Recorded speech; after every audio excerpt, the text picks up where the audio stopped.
কি বলে? পৃথিবীর বুকে এক কালো অধ্যায়ের নাম। এ রাতকে কেন্দ্র করে পুরো বিশ্ব পৃথিবীর বুকে এক কালো অধ্যায়ের নাম। এক কালো অধ্যায়ের নাম। 31শে ডিসেম্বর রাত্রি। পৃথিবীর বুকে এক কালো অধ্যায়ের নাম। এ রাতকে কেন্দ্র করে পুরো বিশ্ব যেন পাপাচারের এক অশ্লীল জগতে প্রবেশ করে। রাত 12টা বেজে ওঠার সাথে সাথে আতশবাজির বিকট আওয়াজে কেঁপে ওঠে পুরো দেশ। মুহূর্তেই ভুলে যায় আশেপাশে থাকা অসুস্থ মানুষগুলোর কথা। 2022 সালে আতশবাজির বিকট আওয়াজে প্রাণ হারায় 4 মাস বয়সী ছোট্ট শিশু উমায়ের। ফানুস উড়াতে গিয়ে রাজধানীর বিভিন্ন জায়গায় অগ্নিকাণ্ডের ঘটনা নতুন নয়।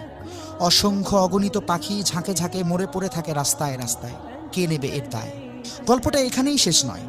সেই সাথে শুরু হয় বিয়ার, হুইস্কি, ফেন্সিডিল, আফিম, হেরোইন, ইয়াবা, গাঁজাসহ বিভিন্ন মাদক দ্রব্য সেবনের মহা উৎসব। বিভিন্ন ক্লাব ও দেশের অভিজাত হোটেলগুলোতে চলে নিষিদ্ধ পল্লীর নগ্ন মহড়া। উঠতি বয়সের তথাকথিত বহু আধুনিক তরুণ তরুণীরা লিপ্ত থাকে অবৈধ কর্মকাণ্ডে। জাস্ট এনজয় করতে গিয়ে সম্ভ্রান্ত ঘরের অনেক তরুণী নেশায় বুঁদ হয়ে সম্ভ্রম বিলিয়ে দেয় জাস্ট ফ্রেন্ড নামক হায়নাদের কাছে।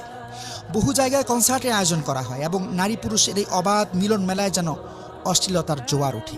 রাজধানীর বিভিন্ন রোডে বাইক রেসে দুর্ঘটনার সংবাদে গরম থাকে প্রচার গণমাধ্যম। বড় অবাক লাগে। প্রতিবাদ তো দূরের কথা।